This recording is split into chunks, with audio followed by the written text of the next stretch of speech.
e senhores, bem-vindos ao Na Hora D! Aí, rapaz! Oi, mexe, mexe, menina, pode mexer sem parar. Boa, essa aí. Você agora é somente Mauro Plug pra resgatar essas daí. Menina, pode mexer sem parar. Olha, ó. Você Carimbó. agora é a minha garota do tacacá. rala, mandioca, espreme de biti, Aí. separa a tapioca, apara o tucupi. Vem, Paulinho, vem dançar comigo, Paulinho, vem, vem. Mas tu tá dançando fora do ar, pô, vem dançar comigo, mas, rapaz. Oi, mexe, mexe, menina, pode mexer Essa é boa, essa é boa. É bom que Mauro Plug, ele resgata algumas músicas. Tem uma galerinha nova aí que sequer sabe que existe, não é não? Aí esse programa aqui, pega e apresenta, rapaz. Muito bem. Essa é das antigas, né? Carimbó. Eita, moleque. Boa tarde, gente. Tudo bem? Hoje é terça-feira. O nosso WhatsApp já está à disposição. 991968622. 991968622. Mande aí sua mensagem pra gente. Manda uma foto sua que a gente põe aqui no ar. Diga pra gente a sua cidade, o seu bairro. Se tiver algum problema a relatar, fique à vontade. A gente tem aqui espaço para você participar conosco deste programa. Quem quiser ficar mais pertinho do apresentador, direto aqui para mim. Epa, eu deixei meu celular carregando ali, mas eu pego já. Vamos lá.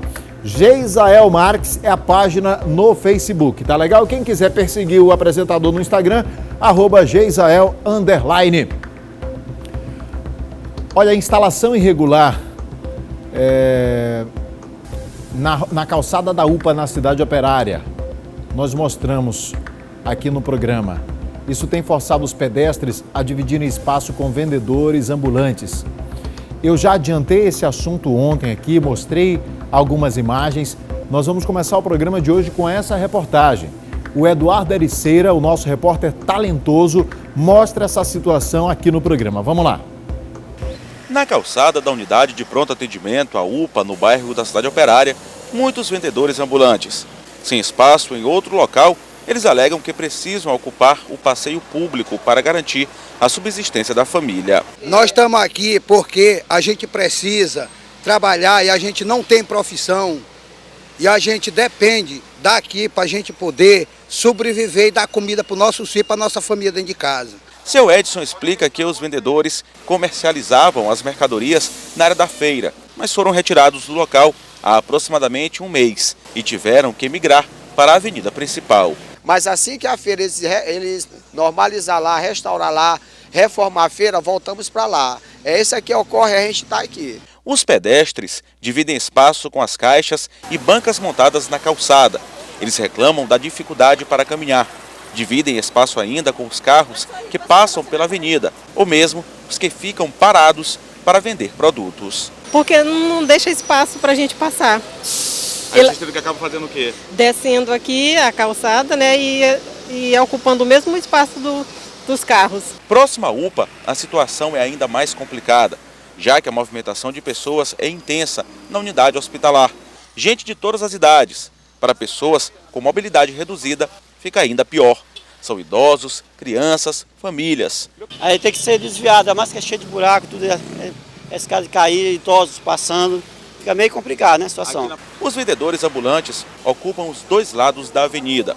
A maioria sabe que a ocupação do espaço é irregular, mas justifica com a ausência de alternativas. Nós estamos no local errado, mas se ele botasse a gente no local certo para trabalhar, com honestidade, nós estamos aqui para trabalhar. Mas qual seria o lugar certo, minha senhora? Qual seria? Eu lembro de uma vez que tentaram fazer a remoção de vendedores ambulantes no centro da cidade para colocar no chamado camelódromo. Era mais quem reclamava. Não quer sair não, isso é desculpa esfarrapada. A cidade tem que ter ordem, tem que ter decência, tem que respeitar o ordenamento da cidade. E outra coisa, inclusive nós não temos nota da prefeitura a respeito desse assunto. Mas eu digo sempre que não adianta e não existe, é humanamente impossível dar conta o tempo todo de todos os problemas, especialmente quando há regras e as pessoas não cumprem as regras. Eu tenho dito, As pessoas fazem as coisas erradas, aí por uma falta de bom senso. Aí a gente cobra leis. Não, é preciso ter lei, é preciso ter regra. Ok, aí se faz lei ou leis, criamos regras, as pessoas não respeitam as leis, não respeitam as regras. Então, é sempre assim. Por falta de bom senso, é preciso criar regras. As pessoas não cumprem as regras, as leis. Aí é preciso criar punição para o não cumprimento. Aí vai multa. Aí as pessoas também, mesmo sendo multadas, ainda tem isso, não se aplica porque não existe pessoal suficiente, não existe fiscalização suficiente. Aí é preciso que se crie a fiscalização. E às vezes ainda tem o problema da corrupção, que se corrompe o fiscal responsável por aplicar a multa ou por fiscalizar a aplicação da lei. Esse país é uma maravilha, mas o cidadão ainda se traveste, ainda se acha que é o cidadão de bem. Não cumpre as regras, joga lixo fora do lugar, ocupa o espaço público de forma desordenada, chega e instala um lava-jato numa praça de um bairro, instala um trailer numa praça de um bairro, mas é o primeirinho a reclamar de político. Meu amigo, político é igualzinho o cidadão. Aliás, o político saiu daqui, da base. Então não adianta você reclamar de político, você reclamar do país, que quem faz o país, quem faz a cidade somos nós. E errado do jeito que nós somos, jogar lixo para fora do carro, de botar lixo no local errado, de ocupar a calçada, de ocupar as vias públicas de forma irregular. Não reclamo do país, não. O país somos nós. Não reclamo da cidade bagunçada, não, que o bagunceiro é você. Moradores da Vila Operária estão denunciando que estão sem água. Já tem 9 dias. As cisternas das residências já estão vazias. Não tem água nas torneiras. Desde a semana passada, os moradores lá da Rua 4, em São José de Ribamar, estão sem água. A alternativa é pagar R$ 150 em caminhões-pipa. E quem não tem como marcar com esses valores, carrega balde d'água por longas distâncias para poder ter, pelo menos, para as necessidades mais básicas. A causa da falta d'água, que também atinge outras ruas do bairro, seria um serviço em uma avenida pela empresa responsável pelo abastecimento no município. Ainda assim, com as contas de água em dia, os moradores esperam que a situação seja resolvida. Daqui a pouquinho tem a reportagem completa, mas não é a primeira vez que a gente fala desse assunto. Inclusive, semana passada teve uma reclamação. Falta água, mas a conta chega. E engraçado, chega com o mesmo valor. É engraçado isso. A pessoa passa 15 dias sem água, a conta não chega pela metade, não. Não chega, não. A pessoa passa 30 dias sem água, mas a conta do mês chega. Aí chega e tem que pagar. E não pague não, pra você ver.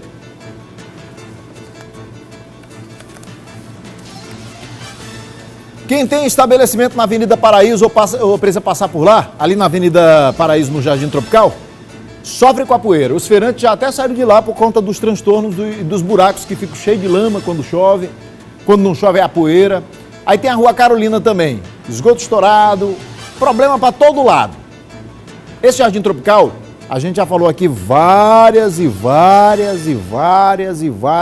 Jardim Tropical parece que fica o tempo todo sem solução. A gente fala aqui, mas mesmo que, como diz o ditado, é mesmo que passar sabão em cara de cavalo. Ninguém resolve. Vamos lá, Geice Gomes, a nossa musa. Mostra aí. Todo dia, seu Marco Antônio faz a mesma coisa.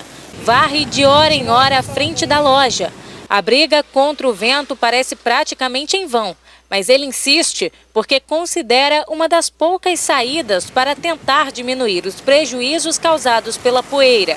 O móvel com som pintado, que é o chamado laqueado, quando o tintor termina de aplicar a demão de tinta, um pouco minuto é para a madeira estar lisa.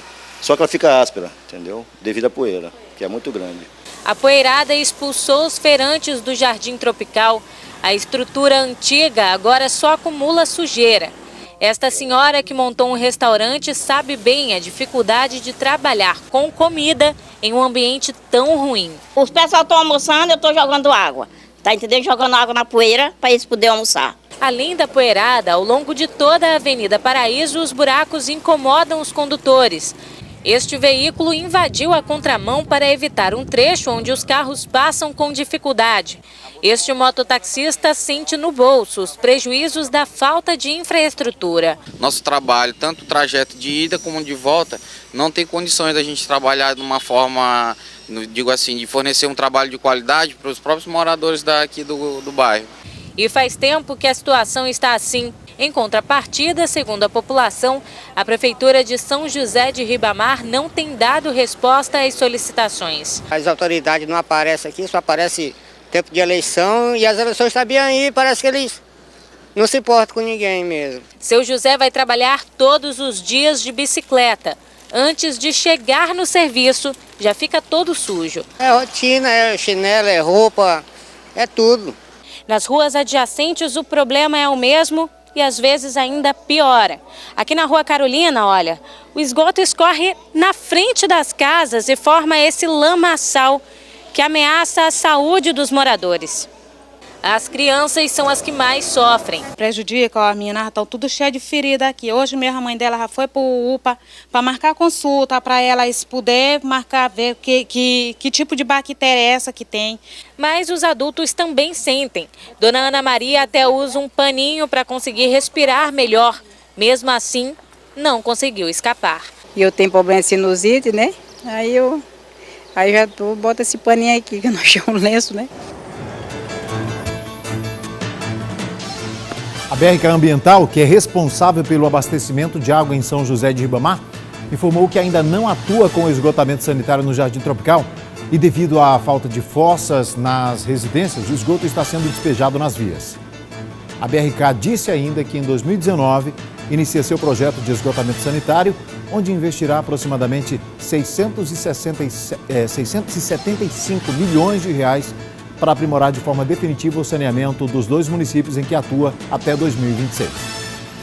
E os problemas no Jardim Tropical, que pertence lá à cidade de São José de Ribamar, atingem outras vias. Pela manhã, o repórter Eduardo Ericeira percorreu as alamedas Itapecuru e dos Bosques, além da Avenida Tropical, a nossa velha conhecida Avenida Tropical.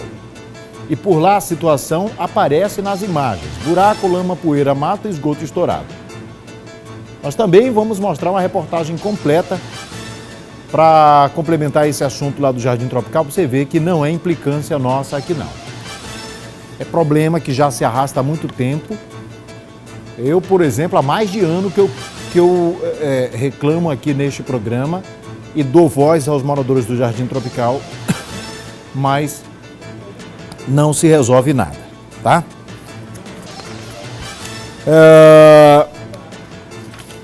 Gente, eu vou para o intervalo comercial. Depois do intervalo a gente vai falar de esporte, tá? Novidades no Sampaio Corrêa para o jogo de sábado contra o Criciúma. É logo na sequência.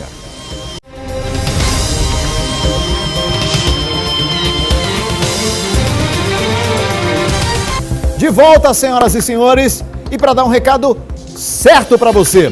Presta atenção nessa linha de produtos aqui que eu tenho no palco. Gente, isso aqui é a linha de produtos da Bianco que já chegou ao Brasil. É a primeira linha de creme dental com nanopartículas de tricálcio fosfato. Eu vou trocar em miúdos para você entender direitinho. O que é isso? Essas partículas de tricálcio fosfato ajudam na reconstituição do esmalte dos seus dentes. E, Geisel, por que a gente precisa disso? Se você conversar com um profissional, com um dentista, ele vai dizer a mesma coisa que o meu dentista me falou.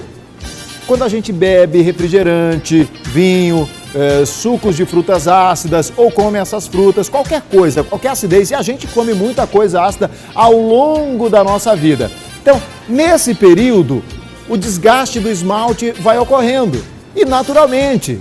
E os dentes ficam sensíveis, vão ficando amarelados com o tempo, né? Vai ficando com a aparência feia e, claro, você vai sofrendo para comer uma coisa gelada, para tomar uma coisa quente. Mas usando estes produtos da linha Bianco diariamente, é possível reconstituir o esmalte dos seus dentes. Pois é, veja só o recado.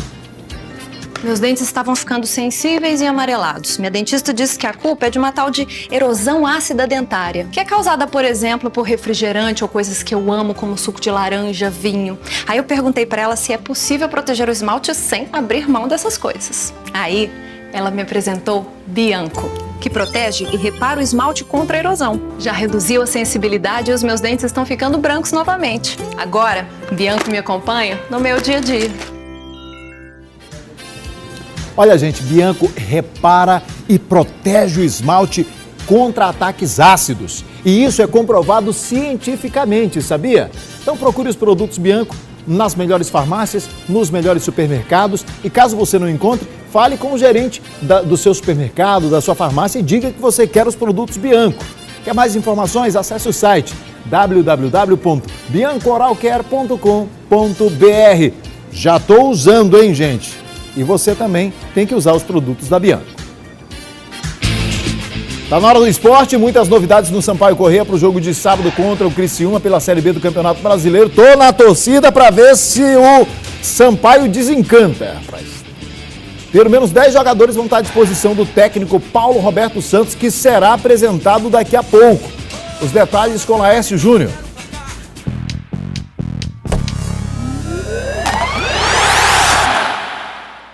Olá, Gisael, um abraço para você e a todos que acompanham na Hora D. Chegando hoje para falar do Sampaio Corrêa. Ontem tivemos a reapresentação do grupo de jogadores, visando agora o novo compromisso em casa pela Série B. O Sampaio trouxe 2 derrotas após a excursão que fez por Minas Gerais e por São Paulo. O momento é de recomeçar na Série B. O Sampaio vem de 4 derrotas seguidas. Quem tem acompanhado de fora lamenta o fato de não poder estar em campo para ajudar. É o caso do volante Diego Silva, machucado desde a decisão da Copa do Nordeste. Foi complicado esse período aí que eu passei, eu junto com os outros companheiros, que nós passamos aí no DM. Foi difícil por isso, né? Porque a gente gostaria de ajudar dentro de campo e a gente não estava apto. No sábado, mais um confronto direto na luta contra o rebaixamento. O Criciúma é o 16º colocado, está 4 pontos à frente do Sampaio Corrêa. É o primeiro time fora da zona do rebaixamento. Independente do que vai entrar em campo ou não, o importante é que o Sampaio saia com essa vitória. Eu confio muito que a gente vai sair dessa, né, juntamente com o apoio da nossa torcida. A gente sabe que a torcida tá chateada, né? Não é para menos. Mas a gente está lutando, a gente vai continuar lutando e a gente vai sair dessa. Paulo Roberto Santos terá a difícil missão de arrumar o time do Sampaio e livrar a equipe do rebaixamento. Uma campanha de G4. É isso que o Sampaio precisa. Mais ou menos entre 28 ou 30 pontos daqui para frente, para pelo menos escapar do rebaixamento.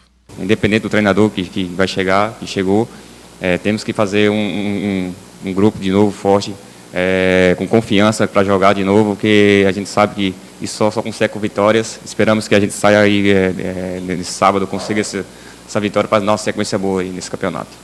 E além desses reforços que estavam se recuperando ou já cumpriram suspensão automática, o Sampaio Corrêa também apresentou ontem 5 das caras novas que estarão na equipe a partir de agora na Série B do Campeonato Brasileiro. Uma delas é a do meia, segundo volante Jocinei. Ele estava no Novo Horizontino, onde disputou a Série D do Campeonato Brasileiro. Ouça o que ele disse. A gente sabe que agora começa um novo ciclo, né? O treinador novo vai implantar o trabalho dele e a gente vai, quanto antes, pegar o trabalho dele para poder... consequentemente, ajudar o Sampaio a sair dessa situação.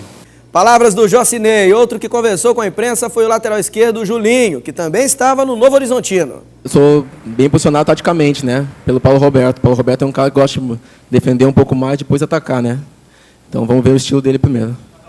Além dos dois, o Sampaio Corrêa também apresentou o atacante Mateuzinho, que disputou a Série D do Campeonato Brasileiro pelo time do São José, lá do Rio Grande do Sul. O quarto reforço é o volante Adilson Goiano, que estava no Caxias, lá do Rio Grande do Sul. Os 4 se apresentaram ontem. Outro que já foi contratado também pelo Sampaio Corrêa e é o quinto reforço, trata-se do zagueiro Rogério, que estava com Paulo Roberto Santos lá no São Bento de Sorocaba e desembarca hoje na capital junto com o treinador. Os dois deverão ser apresentados de forma oficial daqui a pouco. A princípio seria hoje cedo, mas aconteceu um problema no voo com destino a São Luís do Maranhão e a apresentação oficial do novo treinador do Sampaio Corrêa, Paulo Roberto Santos, e do zagueiro Rogério, que já foi contratado, deverá acontecer hoje à tarde, provavelmente no CT José Carlos Macieira, e algumas novidades, como o acerto com o volante Eloy, também deverá ser oficializado hoje esse acerto e, quem sabe, também a permanência do atacante Misael. Um clima de muitas novidades na equipe do Sampaio Corrêa, que joga contra o Criciúma,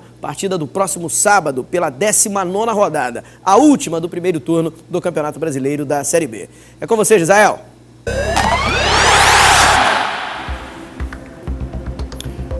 Olha, gente, há um alerta no Brasil sobre a malária. Nós convidamos aqui o professor Dr. Antônio Rafael da Silva, que é infectologista. Pode vir para cá, professor. Ele é consultor também da OMS, a Organização Mundial da Saúde em Doenças Tropicais, professor da Universidade Federal do Maranhão. e a gente vai conversar a respeito desse assunto. Professor, seja bem-vindo, tá? Muito bom ter o senhor aqui no programa, falar a respeito desse assunto. Tranquilo. Vamos começar do Brasil para o Maranhão, até porque o Brasil está aí num compromisso de eliminação da malária, né? Um compromisso mundial, através da OMS, de eliminação da malária. Mas a gente tem visto alguns alertas de crescimento da doença no Brasil. Qual o problema, professor? O que está acontecendo? O Brasil, em 2000, ele descentralizou o controle da malária para os estados e municípios, que isso era centralizado no Ministério da Saúde. Então, nessa ocasião, o Brasil tinha mais de 600 mil casos. Essa descentralização ela foi benéfica, porque quando chegou em 2010, nós reduzimos a malária em 50%. De lá para cá, a malária vem sempre reduzindo, certo? Essa redução da malária, não só no Brasil, como também no mundo, levou a Organização Mundial da Saúde a propor a eliminação da malária. A eliminação não significa, depois de eliminada, abandonar, mas ficar sempre vigilante. Em 2015, o Brasil apresentou o menor índice de malária, que foi em torno de 140 mil casos de malária, e aí o Brasil entrou nesse programa. Em 2016, a malária continuou. Agora, para nossa surpresa, a gente tem discutido isso do Comitê de Controle da Malária do Ministério da Saúde, do qual eu faço parte. Lá vimos que em 2016, em plena eliminação da malária, a malária aumentou. Em 2017, a malária aumentou. E a tendência que ocorre pelos números que correm até maio, a tendência em 2008 também aumentar. Por que isso? Por que, professor? Esse é o problema. Veja o seguinte, a malária é uma doença que atinge as populações pobres da periferia, de trabalhadores rurais, etc. É preciso que haja uma política de saúde muito bem organizada e um sistema de saúde muito bem organizado para o controle dessa doença, ou seja, aproximar os recursos da pessoa. O Brasil aconteceu em 2016, houve um decreto presidencial que o Brasil interrompeu o seu crescimento, o Brasil não investe durante 20 anos e tudo isso onde vai ocupar? Nos setores mais cruciais da sociedade, que são os setores sociais, educação e saúde. Esse é um problema importante e que se eleva o crescimento da malária.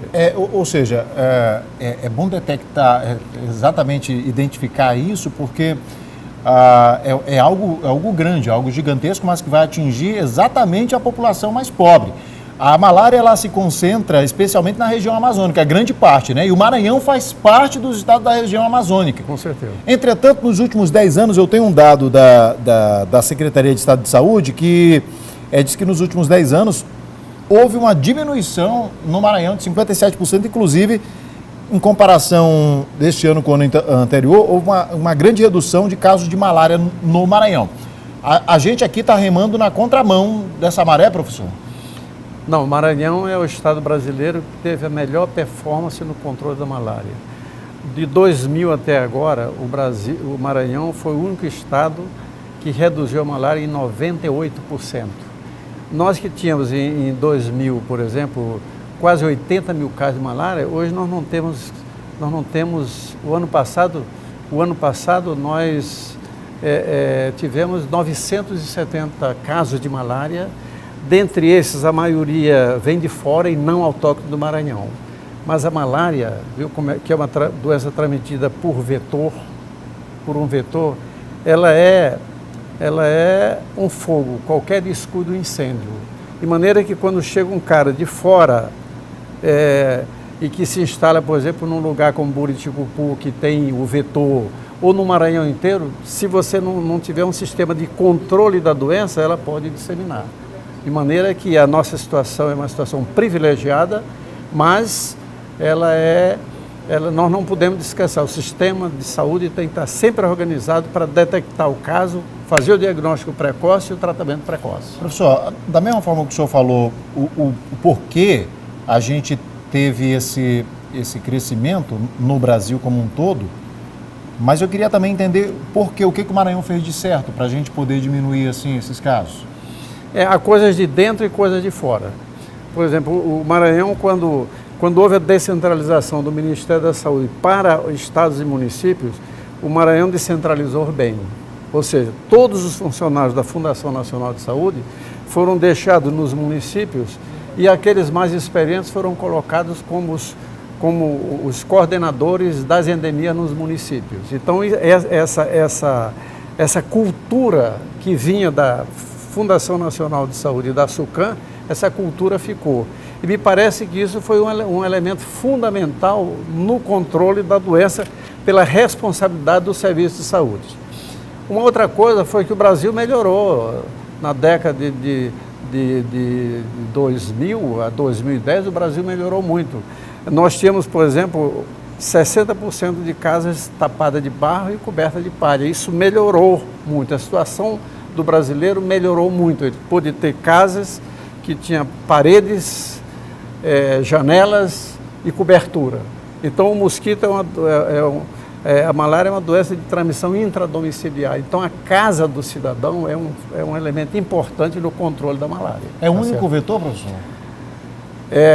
Nós temos 2 vetores principais no Maranhão, que é o Anopheles darlige e o Anopheles aquasalis. São 2 tipos de mosquitos? São 2 espécies de mosquitos. Mas no mundo há centenas de espécies de mosquitos. Mas essas são as mais importantes aqui no Brasil e no Maranhão. Professor, só para eu trocar em miúdos aqui rapidinho, o senhor falou em relação assim, como é que a gente poderia sintetizar? No Maranhão, pelo menos, não há motivo de alarde, mas não pode baixar a guarda. Exatamente. Eu tive recentemente reunião com o coordenador da malária, o Henrique Jorge, que é um cidadão muito trabalhador, e ele foi um dos artífices de melhora da malária no Maranhão. Como sou do comitê, eu conversei com ele para que a gente fosse ao secretário, né, de saúde para discutir essa questão, porque o problema não é ter malária, o problema é não ter e depois voltar com a mesma intensidade. Quer dizer, e com a desmobilização que se faz no presente momento. Entendi. Deu para entender? Ou seja, é como se fosse um contra-ataque. Aí vai ficar sem defesa, porque já que estava sem, não estava lidando com isso. Exatamente. Né? E professor, e para a gente, a população comum, existe alguma coisa que se possa fazer, inclusive em termos de alertar as autoridades? Qual é o comportamento que a gente deve ter? A população é o seguinte, a malária é uma doença de diagnóstico fácil, de tratamento fácil. Se o sistema de saúde estiver próximo do indivíduo que esteja doente, é muito fácil. Um diagnóstico de malária sai... A pessoa, quando apresenta o primeiro sintoma, que é a febre, ele já tem parasita em sangue periférico. É só furar o dedo, colher uma lâmina, ali com 1 hora ele tem um diagnóstico. É rapidinho assim? Rapidinho. E tem o tratamento eficaz e a resposta é eficaz. Então pronto. Professor, se o senhor quiser dizer mais alguma coisa, professor, para a gente encerrar, fique à vontade.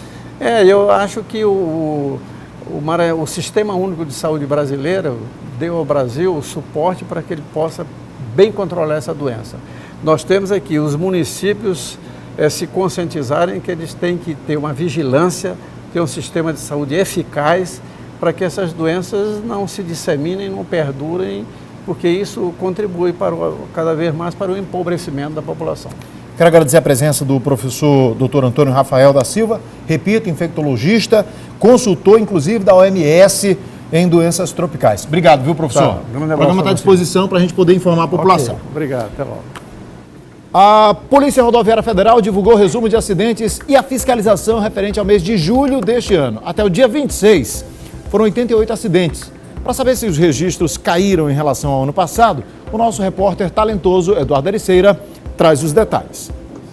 O balanço parcial do Núcleo de Comunicação da Polícia Rodoviária Federal compreende os dias 1º e 26 deste mês. Julho é quando tradicionalmente cresce o fluxo de veículos nas estradas. É porque muitas pessoas pegam as BRs para viajar por conta do período de férias. Do dia 1º ao dia 26 deste mês, foram registrados pela Polícia Rodoviária Federal 88 acidentes, com 113 pessoas feridas e 16 mortes foram registradas durante esse período. Números altos, segundo a estimativa aí da Polícia Rodoviária Federal. Até o final desse dia, ou provavelmente até amanhã, a Polícia Rodoviária Federal deve divulgar um novo balanço total aí do período de férias da Operação Férias, desenvolvida pela Polícia Rodoviária Federal. E ainda esta semana também a PRF deve divulgar o balanço do primeiro semestre, envolvendo acidentes, feridos e mortes aqui no estado do Maranhão. Agora nesse mês de julho, um total de 16 óbitos, que é um número elevado. A quantidade de acidentes também foi um número elevado. No período de férias, em que tem mais deslocamento e mais pessoas, sempre tem mais acidentes e mais óbitos em relação aos outros meses. Então o número está dentro de uma estatística histórica de ser mais elevado. Por isso que aumenta a fiscalização, por isso que tem fiscalização férias para tentar reduzir os acidentes e as ocorrências nas rodovias. Eduardo Ericeira para o Na Hora D. Prioridade tem que ser a vida, né? Inclusive um acidente registrado lá na BR-316, na cidade de Caxias, matou uma pessoa e deixou outras 4 feridas. A colisão aconteceu logo nas primeiras horas da manhã, envolveu 2 veículos e nós temos informações preliminares que dão conta de que um dos condutores teria tentado fazer uma ultrapassagem e acabou ocasionando o acidente. Os feridos foram encaminhados para a unidade de pronto atendimento da cidade. Moradores da Vila Operária estão sem água já há quase 10 dias.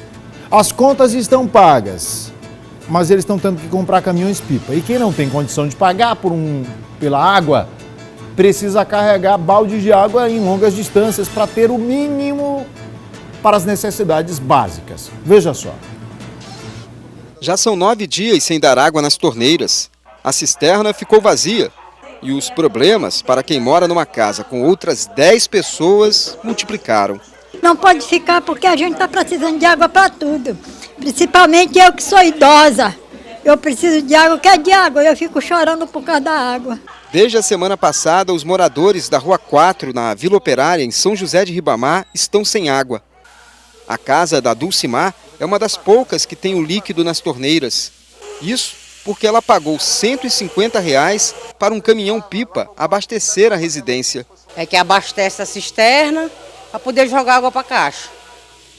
Agora, quando não tem água, aí quando não tem dinheiro para comprar água, ainda é pior, né? Quem não pode pagar pelo serviço tem que fazer como o seu Bernardo, que todos os dias carrega o balde até essa casa na Vila Cafeteira para conseguir enchê-lo. Há 10 dias nós estamos nessa luta aqui dessa água. Nós tínhamos água normal, ninguém se queixava de água aqui. A partir do instante em que essa empresa começou a fazer serviço nas ruas, começou a dar esse problema de água. O seu Anísio não tem como carregar baldes, mas ele não precisa das mãos para mobilizar a comunidade, que já não aguenta tanto tempo sem uma resposta. Atenção, moradores, chegue junto, aqui na Rádio Comunitária das Vilas, apresente-se aqui ao locutor de Roots e o pessoal aqui da imprensa, aqui da TV Difusora do Maranhão. Hoje os moradores aqui da Vila Operária decidiram protestar no ritmo do balde, já que eles não aguentam mais tanto tempo sem água. A causa da falta d'água, que também atinge outras ruas do bairro, seria um serviço realizado nesse trecho da avenida pela empresa responsável pelo abastecimento no município. Todo mundo está aí com as contas, com os baldes vazios, as contas pagas, e porque queremos saber o responsável pela BRK. Já que eles estão prometendo um serviço de boa qualidade, cadê a boa qualidade? Com as contas de água em dia, os moradores esperam que essa situação se resolva o mais breve possível. É conta de água, paga, e não temos água. Disseram que ia ajeitar isso aí, onde ia dar, é ajeitar, até nunca ajeitaram. A gente está esperando, né? Eles viram uma pessoa para quebrar aquilo ali, porque senão nós vamos quebrar. Alô, BRK, cadê a água? Nós estamos, inclusive, esperando nota a respeito desse problema enfrentado pelo pessoal aí. E, rapaz, tem até uma radiozinha lá, comunitária, Anísio, o locutor, né? Legal, cara. Vai chamar a galera, deve ajudar bastante. Vamos aguardar, ver se a BRK se manifesta. E a gente segue agora para o Jardim Tropical, para continuar mostrando os problemas lá, agora de outras ruas, né? Alamedas importantes do bairro. O repórter é Eduardo Ericeira, o talentoso. A Avenida Tropical, uma das principais do bairro. Pela via são vários problemas que podem ser observados. Buracos, em alguns pontos, crateras. Aqui o desnível da pista assusta. Dificuldade para quem trafega pelo local. Donos de veículos acumulam prejuízos. O carro está todo sujo, você vê que a gente lava ele e todo tempo ele está sujo. Quebrado, entendeu? Eu gastei agora 650 na suspensão desse carro. Dona Elizabeth mora há 16 anos no bairro. A casa da professora fica na Avenida Tropical. Ela precisa todos os dias limpar a poeira que acumula na calçada e ainda conviver com a água suja passando na porta de casa. Eu me previno de tudo, eu boto veneno dentro de casa, um monte de coisa, porque eu tenho medo. E aparece tudo, é barata, é rato. Pois é, além dos problemas já apresentados aqui na Avenida Tropical, uma das principais do bairro Jardim Tropical, de um lado existem bastante casas aqui nessa Avenida Tropical e do outro lado existem alamedas. São várias alamedas e que formam aqui o bairro do Jardim Tropical e o problema é comum em praticamente todas. Aqui a gente percebe que há uma vala logo na entrada dessa alameda, é a Alameda Itapecuru, essa aqui que a gente pegou como exemplo, e a rua a gente percebe que não há a mínima pavimentação. A gente não vê um rastro de asfalto, nenhum tipo de asfalto, apenas poeira e também muita pedra. Nas laterais, muito matagal. Caminhar por aqui é muito complicado e a passagem de veículo também é muito difícil. Alameda Itapecuru, Alameda dos Bosques. Falta pavimentação nas ruas. Moradores desta parte do Jardim Tropical, ou mesmo quem passa pelo local, reclama das dificuldades, até mesmo para caminhar ou passar de bicicleta. Tem muito buraco aí, entendeu? Às vezes fura o pneu da bicicleta da gente, por isso que eu desci da bicicleta. Capina, botar uma pissarra, entendeu? Para poder ajeitar mais aí. Algum resto de asfalto que pode ser visto, mas passado o período chuvoso, a situação piora. Coloca só uma camadazinha de asfalto, a primeira chuva que dá, já leva, cara. Aí, próximo ano, outra vez, todo ano é isso. Você vê que a avenida ali, a principal, do jeito que tá, o Paraíso, Tropical. Não tem jeito, meu irmão, não tem jeito. Pois bem, vamos repetir a nota. Como na reportagem do primeiro bloco, a BRK Ambiental, responsável pelo abastecimento de São José de Ribamar, informou que ainda não atua com esgotamento sanitário lá no Jardim Tropical e devido à falta de fossas nas casas, o esgoto está sendo despejado nas vias. Para 2019, a BRK inicia, diz ela em nota, projeto para aprimorar de forma definitiva o saneamento dos 2 municípios em que atua até 2026. Agora o papo é com você. Você que gosta de economizar. Você que adora, e todo mundo gosta, né, de variedade, para escolher o produto certo, preço baixo para poder aproveitar, não é mesmo? Tá aqui, ó, o lugar certo para você comprar. É claro que é o Magazine Luiza, gente. Pode procurar, tem sempre uma loja pertinho de você e com os melhores preços do Brasil. No Magazine Luiza tem de tudo. Tem TVs, tem geladeiras, tem fogões, smartphones, notebooks, tablets e muito mais. É para você renovar a casa inteira e não vai gastar muito não, hein? São só produtos de grandes marcas e descontos incríveis. E sem falar nas promoções que todos os dias só o Magazine Luiza tem. Não gaste tempo não, rapaz. Corre logo aí para o Magazine Luiza que você não vai se arrepender. O Magazine Luiza tem tudo para você e para sua casa. Vem para o Magazine Luiza, vem conferir, vem ser feliz! Mandar um beijo para Francisca Vieira, que mandou um recadinho na minha página no Facebook. Francisca, obrigado! E mandar um grande abraço para o meu amigo Valmir Viegas, também todos os dias está ligadinho aqui conosco. Merece a carteirinha de telespectador assíduo deste programa. Fernandinha, tem recado aí no WhatsApp? Se tiver, prepara para a gente mostrar depois do intervalo comercial. Eu volto já.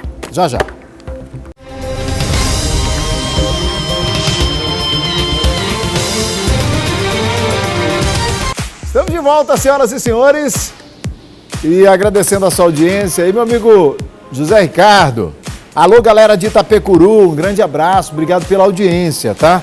Fico feliz com essa galera ligada aqui no programa todos os dias. Bota o número do Zap aí na tela, dá pra botar, né? Eu ainda não consegui decorar esse número, não. 99196... Quanto?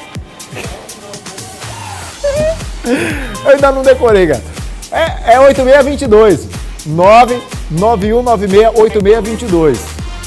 Eu nunca mais eu esqueço. 991968622. Beleza? Dá pra botar a marquinha da Aramis aí, por favor? Olha, ó, mostra aí. Uma camisa vermelha lindíssima. Olha aí, Caburé. Valeu, garoto. Ó. Aramis. Muito bem. Grande abraço, pessoal lá da Aranice, e também um abraço, meu amigo Jefferson Imperador. E aí, Imperador? Abraço, cara. Tudo de boa, como um sapo na lagoa? Valeu, Barbearia Império. São parceiros aqui do nosso programa. Arte que vem do lixo. A nossa equipe de reportagem foi conhecer um projeto social desenvolvido na área da Cidade Olímpica, que capacita jovens e os ensina a produzir arte de forma lúdica e cheia de cor. Veja. Pneus velhos viram araras, brinquedos, puffs e floreiras. As caixas de leite ganham uma nova cara e utilidade também. Aos poucos são transformadas em bolsas e carteiras. E até os computadores antigos viram diversos outros utensílios, como chaveiro e lixeira. É pelas mãos de crianças e adolescentes que a transformação acontece. Esses alunos, desde outubro do ano passado, vêm aprendendo não só a transformar o que era lixo em materiais de valor, mas principalmente a respeitar o meio ambiente. Essa participação deles agora é uma responsabilidade imensa, porque eles vão passar para os outros adolescentes e crianças a importância da preservação do meio ambiente. Eles são uma gota de água no oceano, mas essa gota já está fazendo um grande benefício para o meio ambiente, um benefício enorme. Fora do grupo de apoio a comunidades carentes, os alunos estavam em situação de vulnerabilidade social. Agora eles passam as manhãs produzindo bastante e até ensinando o que aprenderam em outras comunidades. Tem muita coisa que eu aprendi aqui que eu jogava fora, tipo caixa de leite, essas coisas. Aí muita coisa mudou, né? Depois desse projeto é bem legal, que aí eu não passo muito tempo fazendo coisas erradas e tudo. Aí eu vim aqui para aprender uma coisa nova. Esta é a segunda etapa do projeto Guará, que acontece na sede do GAAC na Cidade Olímpica. Nesta fase, os 17 integrantes ganham uma bolsa de R$200. Na primeira, ao todo, eram 30 alunos. Eles tiveram oficinas de teatro, protagonismo juvenil, meio ambiente e, claro, aprenderam a fazer esses trabalhos manuais. Hoje, eles olham na rua um pneu, eles já sabem onde o local correto. Trazem, muitas das peças eles trazem para cá para a gente fazer essa reciclagem. Então a gente, começando do comecinho com as crianças, acho que o meio ambiente vai estar bem mais cuidado, vamos dizer assim. Faltam apenas 2 meses para as atividades deles chegarem ao fim, mas cada um já leva para casa diariamente os frutos do que foi semeado. Na casa do Rony, a mudança não ficou só no pensamento, foi colocada em prática. Mudou o quintal e outras partes da lado de casa. Rapaz, esse tipo de coisa tem que aplaudir, cara. Quando a gente fala de coisas simples, mas que são capazes de produzir grandes resultados, é esse tipo de coisa aí, ó. Parabéns pelo projeto, é bacana. Se é bacana, a gente mostra no programa. E o Sistema Sinal Verde de Comunicação, lá em Caxias, se prepara para uma programação especial em comemoração ao aniversário da cidade, lá de Caxias. A cobertura será ao vivo nos canais de TV, rádio e o nosso repórter José Carlos conta pra gente. A expectativa é grande entre os profissionais que integram o Sistema Sinal Verde de Comunicação. A equipe trabalha empenhada para produzir uma programação especial que vai ao ar no dia 3 de agosto. A Rádio 103,3 e a TV Sinal Verde vão abrir espaço para uma programação especial em alusão ao 1º de agosto. A história de Caxias e das pessoas que ajudaram a construir o movimento que resultou na adesão do município à independência do Brasil. Esses e outros assuntos serão abordados durante a transmissão direto aqui do Memorial da Balaiada, numa programação especial do Sistema Sinal Verde de Comunicação. O público poderá conferir tudo pela TV, rádio ou portal Sinal Verde, ou ainda direto do Memorial da Balaiada. Nosso telespectador vai poder contar com matérias especiais relacionadas à história e curiosidades de nossa cidade que passam desapercebidos no nosso dia a dia por conta da correria. Também vai ter entrevistas, poetas vão homenagear Caxias nessa data tão importante, né, da cidade, que é o 1º de agosto, onde muitos confundem que é o aniversário da cidade, na verdade não é, e a gente vai estar explicando todo esse contexto durante a nossa programação. O locutor Lúcio Mauro é um dos profissionais envolvidos na iniciativa. A gente vai ter a participação de alguns artistas da terra, já confirmaram a presença, vamos ter poesia, vamos ter a reflexão do dia que a gente já usa aqui no programa e, lógico, a participação do ouvinte, tanto lá ao vivo com a gente, né, tanto para a rádio como para a TV. Legal. Um homem foi preso hoje em cumprimento a mandado de prisão preventiva, suspeito de extorsão a comerciantes da região metropolitana. As informações com a repórter Geice Gomes. Ao todo, foram expedidos 4 mandados de prisão preventiva. Até o momento, somente o José Arnaldo, de 35 anos, foi preso. Eu converso com o titular da Seccional Sul, o delegado Paulo Arthur. Como é que o esquema funcionava? Esses indivíduos, eles se reuniam, né, iam em lugares onde, restaurantes, lugares na região metropolitana que funcionavam as máquinas caça-níqueis, eles arrombavam as máquinas, levavam o dinheiro dessas máquinas e também de pessoas que estavam no local. Ok. Durante o depoimento, José citou que alguns policiais, tanto civis quanto militares, participaram desse esquema. Isso tem sido investigado? Quais as informações que vocês já têm? Bom, no ano passado, o José Arnaldo, ele foi preso, né, juntamente com 2 policiais militares, preso em flagrante, em julho do ano passado. E a gente não descarta essa possibilidade, tanto é que ele afirmou que ele conhece pessoas envolvidas e que vai indicar o nome deles. Quais são os próximos passos dessa investigação? Bom, nós vamos dar seguimento às prisões, que existem pessoas ainda que estão foragidas, e vamos investigar a amplitude dessa organização, né, uma organização criminosa aí que nos parece. Nós vamos investigar o tamanho dela para poder prender os demais envolvidos. Muito obrigada pela entrevista. Geice Gomes para o Na Hora D. Sobre a falta d'água na Vila Operária há cerca de 9 dias, a BRK Ambiental respondeu. Ela, que é responsável pelo abastecimento de água em São José de Ribamar, informou que está atuando durante essa semana na Vila Operária e também na Vila Cafeteira com a ativação das novas redes instaladas para a implantação do novo sistema de abastecimento. E envolvem atuações nas suas 4, 5 ruas B, C e D e nas avenidas Sobral e Coronel Goulart. As intervenções, diz a nota, têm um prazo total de 15 dias e irão melhorar de forma definitiva o fornecimento de água nos 2 bairros. Obrigado à BRK por responder aqui à nossa produção. Deve acontecer na cidade de Itinga o velório e enterro do bebê Ângelo Gabriel, de apenas 10 meses. Nós tocamos nesse assunto, nós falamos a respeito do caso. Ele foi morto pelo próprio padrasto, Francielson Gomes Pereira, de 18 anos. O crime aconteceu na cidade de Governador Edson Lobão, a 730 quilômetros da capital. E o Emerson Pinto traz os detalhes na reportagem.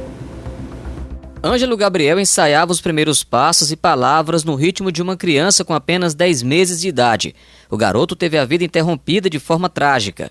A poucas horas do assassinato, vizinhos da família ainda viram Francielson, o padrasto do menino, dando banho na criança. O crime aconteceu por volta de 1h da tarde naquela casa ali, aqui na Vila Eurico. Um bairro tranquilo que teve toda essa tranquilidade quebrada pelos gritos da mãe, pedindo socorro, e pelo desespero dos vizinhos, que chegaram, entraram na casa e se depararam com a cena forte.